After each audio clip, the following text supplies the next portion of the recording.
Kemudian bertanyalah Daud kepada Tuhan, katanya, "Apakah aku harus pergi ke salah satu kota di Yehuda?" Firman Tuhan kepadanya, "Pergilah." Lalu kata Daud, "Kemana aku pergi?" Firman-Nya, "Ke Hebron." Lalu pergilah Daud ke sana dengan kedua istrinya, Ahinoam, perempuan Yisrael, dan Abigail, bekas istri Nabal, orang Karmel itu.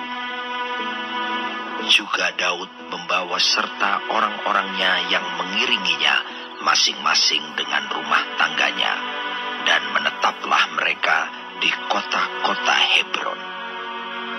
Kemudian datanglah orang-orang Yehuda, lalu mengurapi Daud di sana menjadi raja atas kaum Yehuda. Ketika kepada Daud diberitahukan bahwa orang-orang Yabes Gilead menguburkan Saul, maka Daud mengirim orang kepada orang-orang Yabes Gilead dengan pesan, "Diberkatilah kamu oleh Tuhan, karena kamu telah menunjukkan kasih-Mu kepada tuanmu Saul dengan menguburkannya. Oleh sebab itu, Tuhan kiranya menunjukkan kasih dan setianya kepadamu. Aku pun akan berbuat kebaikan yang sama kepadamu, karena kamu telah melakukan hal yang demikian.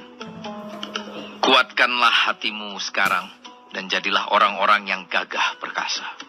Sekalipun tuanmu Saul sudah mati, dan aku telah diurapi oleh kaum Yehuda menjadi raja atas mereka."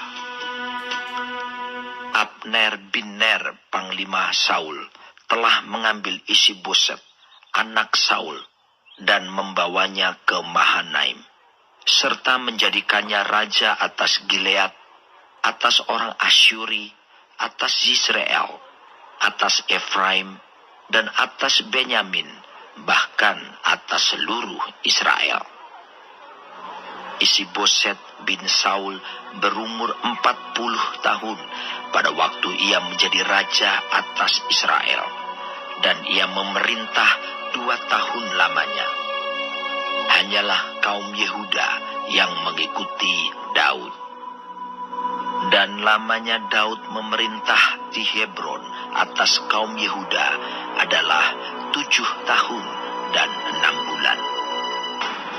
Lalu Abner bin Ner dengan anak buah Isi-Boset bin Saul bergerak maju dari Mahanaim ke Gibeon.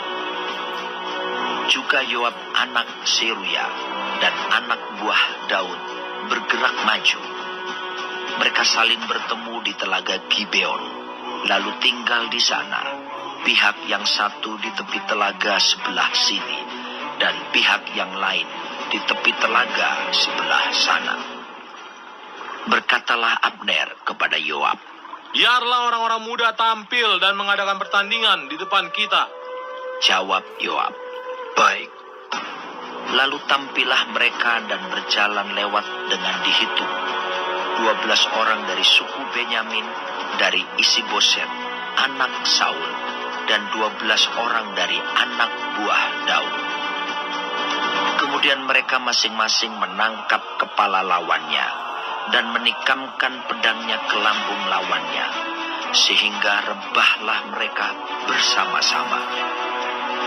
Sebab itu tempat itu disebutkan orang Helkat Hazurim, letaknya dekat Gibeon. Pada hari itu pertempuran sangat hebat, dan Abner serta orang-orang Israel terpukul kalah oleh anak buah Daud. Ketiga anak laki-laki Seruya, yakni Yoab, Abisai, dan Asael ada di sana. Asael cepat larinya seperti kijang di padang. Asael mengejar Abner dan tidak menyimpang ke kanan atau ke kiri dalam membuntutinya. Lalu Abner berpaling ke belakang dan bertanya, "Engkaukah itu Asael?" Jawabnya, "Ya, aku." Kemudian berkatalah Abner kepadanya, "Menyimpanglah ke kiri atau ke kanan. Tangkaplah salah seorang dari orang-orang muda itu dan ambillah senjatanya." Tetapi Asael tidak mau berhenti membuntuti Abner. Berkatalah sekali lagi Abner kepada Asael, Berhentilah membuntuti aku. Apa aku harus memukul engkau sampai jatuh? Bagaimana aku dapat memandang muka Yoab, abangmu itu? Tetapi Asael menolak berhenti. Lalu Abner menusuk ke belakang ke perut Asael dengan tombaknya, sehingga tombak itu menembus belakangnya. Dan rebahlah ia di sana, dan mati di tempat itu juga. Semua orang yang datang ke tempat Asael rebah dan mati itu berhenti di sana. Tetapi Yoab dan Abisai mengejar Abner. Ketika matahari masuk dan mereka sampai ke dekat Bukit Amal yang ada di sebelah timur Gia, ke arah padang gurun Gibeon, berhimpunlah Bani Benyamin di belakang Abner menjadi satu gabungan dan bersiap-siap di puncak sebuah bukit. Berserulah Abner kepada Yoab, Haruskah pedang makan terus-menerus? Tidak tahukah engkau bahwa kepahitan datang pada akhirnya? Berapa lama lagi engkau tidak mau mengatakan kepada rakyat itu supaya mereka berhenti memburu saudara-saudaranya?